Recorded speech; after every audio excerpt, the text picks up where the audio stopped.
नमस्कार दोस्तों, wealth sky की न्यू इंटरेस्टिंग एक्साइटिंग वीडियो में आप सभी लोगों का स्वागत है। मेरा नाम है सुधीर और बात करेंगे इस वीडियो में हम Nifty and bank Nifty option chain के बारे में उसको समझने की कोशिश करेंगे।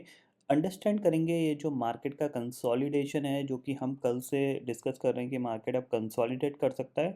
तो ये कंसोलिडेशन कितनी रेंज के अंदर होगा और आपको उस रेंज का बेनिफिट कैसे लेना है, इस चीज़ पे हम इस वीडियो में बात करेंगे। तो जल्दी से चलते हैं ऑप्शन चेन डाटा पे, देखते और समझते हैं।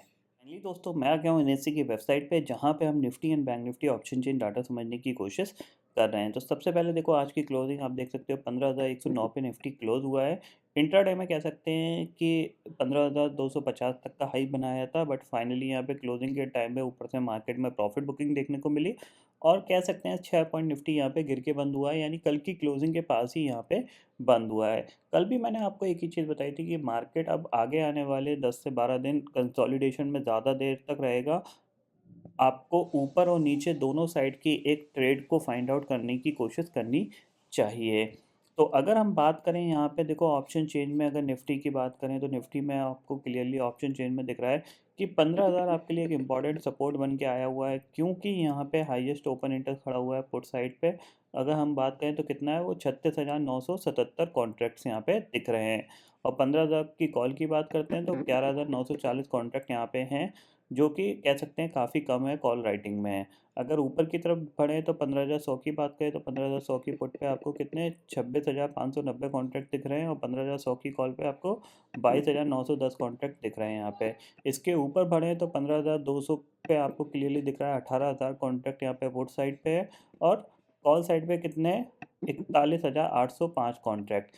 क्लियरली यहाँ पे 2 दिन का जो सेटअप बचा है मार्केट की एक्सपायरी का, वो यहाँ पे क्लियरली दिखता हुआ दिखाई दे रहा है। वो कैसे दिखाई दे रहा है देखो, 15,000 से लेके 15,300 ये निफ्टी की रेंज रहेगी अगले 2 दिन की। इसमें जो इम्पोर्टेंट लेवल है वो यही है कि आपके लिए जो आज का हाई बना वो एक रेजिस्टेंस के तौर पे यहाँ पे काम करेगा और ये जो लेवल है 15,000 का आपका, वो एक सपोर्ट का काम करेगा। अगर मैं यहाँ पे इस चार्ट को कन्वर्ट करके 15 मिनट का चार्ट करता हूँ तो आपको क्लियरली यहाँ पे ये दिखाई दे गई रेंज। इस रेंज को निफ्टी फॉलो अप करने की कोशिश करेगा यहाँ पे 14,900 से लेके 15,300 का, ये 400 पॉइंट की रेंज निफ्टी की रह सकती है। इसमें जो इम्पोर्टेंट लेवल होगा वो 15,000 और 15,300 होगा, यानी ऊपर ये 15,250 के आसपास आपको रेजिस्टेंस फेस करने को मिलेगा और 15,000 पे आपको सपोर्ट मिलेगा। अगर इसके नीचे जाता है तो डेफिनेटली आपको बाय करना चाहिए एक बाउंस बैक के लिए, और ऊपर आपको शॉर्ट करना चाहिए 15,300 के आसपास। उसमें जो टारगेट रहेगा वो आपका 15,100 15,050 का रहेगा।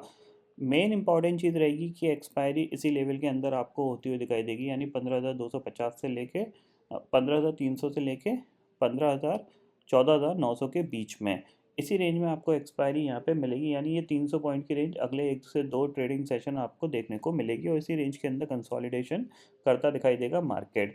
अगर हम बैंक निफ्टी की बात करें तो बैंक निफ्टी का मैंने आपको कल ही बता दिया था, इवन परसों के ट्रेडिंग सेशन से ही हम डिस्कस कर रहे हैं कि देखो बैंक निफ्टी क्या है कि काफ़ी तेज़ी से ऊपर नीचे से आप देख रहे हैं 29,000 के लेवल, 29,700 के लेवल से ये सीधा सीधा आपको ऑलमोस्ट उसने 36,600 का हाई बनाया है, तो बहुत तेज़ी से ये ऊपर आया है। तो अब इसको कंसोलिडेशन में यहाँ पे काफ़ी टाइम गुजारना पड़ेगा, क्योंकि ऊपर जाएगा तो प्रॉफिट बुकिंग आ जाएगी, नीचे जाएगा तो नीचे बायर पहले से ही एग्रेसिवली बाय करने के लिए बैठे हैं, तो ये यहाँ पे इस रेंज के अंदर कामकाज करने की कोशिश करेगा।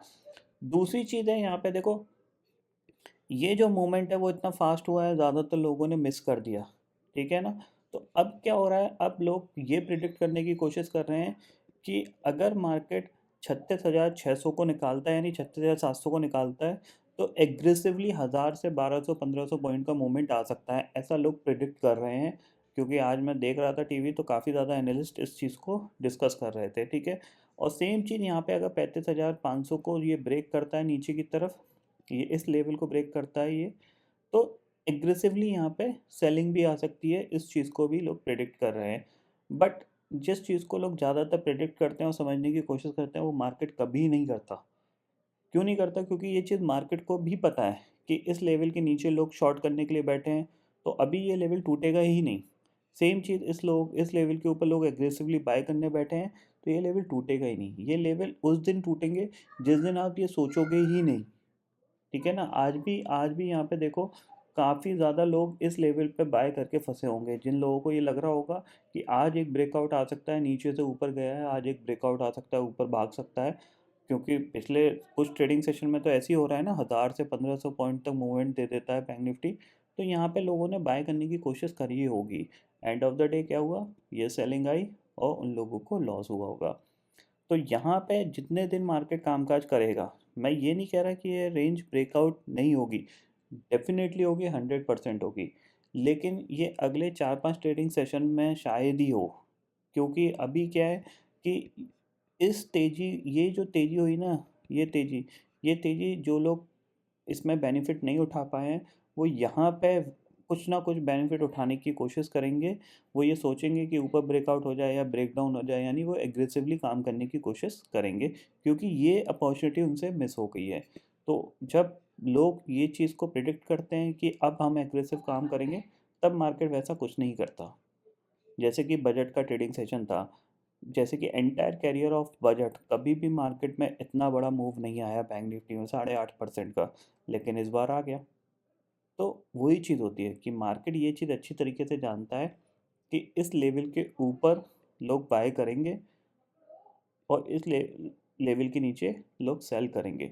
लेकिन फ़िलहाल मार्केट इस रेंज को ब्रेकआउट नहीं करेगा आगे आने वाले कुछ ट्रेडिंग सेशन, इस पर्टिकुलर सीरीज़ में तो ना ही करे। इस पर्टिकुलर सीरीज़ में तो इसी रेंज के अंदर ही है कामकाज करेगा, ऐसा मैं बिल्कुल क्लियरली सोच रहा हूँ, ऐसा मेरा प्रिडिक्शन है।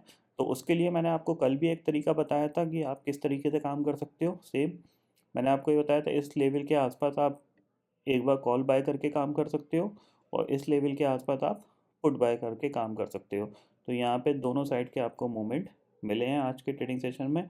आज के ट्रेडिंग सेशन में जिसने नीचे के लेवल पर कॉल बाय कर ली होगी उसको प्रॉफिट मिला, और ऊपर के लेवल पे जिसने पुट बाय कर ली होगी उसको प्रॉफिट मिला। इवन जब ये मार्केट यहाँ पे ट्रेड कर रहा था, तब मैंने 35,000 की पुट बाय करी थी, उसका प्राइस था 62, और इस फॉल में ही उसने 150 का हाई बना दिया था। तो आप सोच सकते हो वो डबल हो गई थी इस फॉल में ही। ये कितने 300-400 पॉइंट का फॉल ऊपर से आया था, उसमें वो डबल हो गई थी। क्योंकि जो मार्केट की वॉलेटिलिटी है उसके बेसिस पे जो आउट ऑफ द मनी, बहुत ही ज़्यादा extremely out of the money है। 35,000 कहाँ है, ये है 35,000। इनके भी ऑप्शंस काफ़ी ज़्यादा महंगे और सस्ते, यानी इनमें भी काफ़ी अच्छा मूवमेंट हो रहा है। तो फिलहाल मैं आपसे यही सजेशन दूंगा कि इस रेंज को आप प्ले आउट करने की कोशिश कर सकते हो। बट इस रेंज में आप एक चीज़ ज़रूर ध्यान रखिएगा कि आप अपना स्टॉप लॉस स्ट्रिक्ट लगा के रखिएगा, या फिर उतना ही रिस्क लीजिएगा जितना आप अफोर्ड कर सको। सिंपल सी चीज़ है, क्योंकि ये रेंज ब्रेकआउट होगी तो मूव भी बड़ा आने के चांसेस रहेंगे। क्योंकि अगर हम ऊपर की तरफ निकलेंगे तो जाहिर सी बात है 500-600 पॉइंट फर्दर मूव आएगा, और नीचे की साइड निकलेंगे तो नीचे भी 500 से 1000 पॉइंट का मूवमेंट आएगा। लेकिन जब तक इस रेंज में प्ले हो रहा है तब तक हम इस रेंज को ही प्ले करने की कोशिश करेंगे। तो आगे आने वाले 1 से 2 ट्रेडिंग सेशन मेरे को लगता है इसी के अंदर मार्केट रहेगा, और इसी रेंज को ही मैं प्ले करने की कोशिश करूँगा फ़िलहाल के लिए। स्टॉप लॉस मेरा स्ट्रिक्ट रहेगा, रिस्क उतना ही रहेगा जितना मैं अफोर्ड कर सकता हूँ। तो आप भी कोशिश करिएगा उतना ही रिस्क लीजिएगा जितना आप अफोर्ड कर सकते हो। अगर हम ग्लोबल मार्केट की बात करें तो देखो, यूएस मार्केट 31,217 पे डाउ फ्यूचर ट्रेड कर रहा है। स्टिमुलस पैकेज का जो अनाउंसमेंट होने के बाद डाउ ने भी लाइफ टाइम हाई बनाया है, लेकिन स्टिल हम बहुत ही ज़्यादा आउट परफॉर्म कर रहे हैं अदर मार्केट से। तो जाहिर सी बात है कि यहाँ पे हमारा मार्केट ऊपर के लेवल पे कंसोलिडेशन ज़्यादा करेगा। उसके बाद हम देखेंगे कि कैसा मूवमेंट यहाँ पे बनता है, क्योंकि ऑलमोस्ट हर बैंक के रिज़ल्ट अब आ गए हैं और हर किसी ने एक अच्छा अच्छा मूवमेंट दिखा दिया है। तो सबको कंसोलिडेशन करना ही पड़ेगा, अदरवाइज़ ऊपर से गिरावट भी तेज़ी से आएगी। इस चीज़ को आप ज़रूर ध्यान में रखिएगा, एक नेगेटिव न्यूज़ और मार्केट नीचे काफ़ी तेज़ी से गिर सकता है। तो कंसोलिडेशन ज़रूरी है मार्केट के लिए, और वो कंसोलिडेशन हायर रेंज पे आपको होता हुआ दिखाई देगा, क्योंकि हमने फर्स्ट सीरीज़, फरवरी की फर्स्ट सीरीज़ में एक अच्छा मूवमेंट दिखाया। अब ये जो 2 सीरीज़ बच होंगी, ये जो चल रही है उसके आगे वाली, इसमें हम कंसोलिडेशन करने की कोशिश करेंगे, और लास्ट सीरीज़ में आपको एक अनदर रेंज ब्रेकआउट या एक अनदर 1500-2000 पॉइंट का मूवमेंट देखने को मिलेगा, either the upside either the down side. क्योंकि लास्ट सीरीज़ हमेशा एक डायरेक्शनल सीरीज़ रहती है, इससे पहले भी थी, उससे पहले भी थी, और अभी भी रह सकती है। तो फिलहाल हम इस रेंज को ही प्ले आउट करने की कोशिश करेंगे बैंक निफ्टी में। और निफ्टी के मैंने आपको बता दिए 15,300 से लेके 14,900 की रेंज, ये आपको आगे आने वाले दिनों में इसी में मार्केट ट्रेड करता हुआ दिखाई देगा। अगर कोई न्यूज़ फ्लो का इफेक्ट नहीं आता है, कोई भी नेगेटिव न्यूज़ या पॉजिटिव न्यूज़ मार्केट को इफेक्ट नहीं करती है, उस केस की हम बात कर रहे हैं। तो आई होप दोस्तों ये पर्टिकुलर डाटा आपको समझ में आ गया होगा। दोस्तों फिलहाल इस वीडियो में इतना ही है। आई होप ये वीडियो आपको पसंद आएगा। वीडियो पसंद आता है तो लाइक और शेयर ज़रूर करिएगा और चैनल को जो सब्सक्राइब कर लीजिए, क्योंकि मैं सभी लेके आता रहूँगा हर दिन आपके लिए नए नए वीडियो। इसी के साथ शुक्रिया दोस्तों।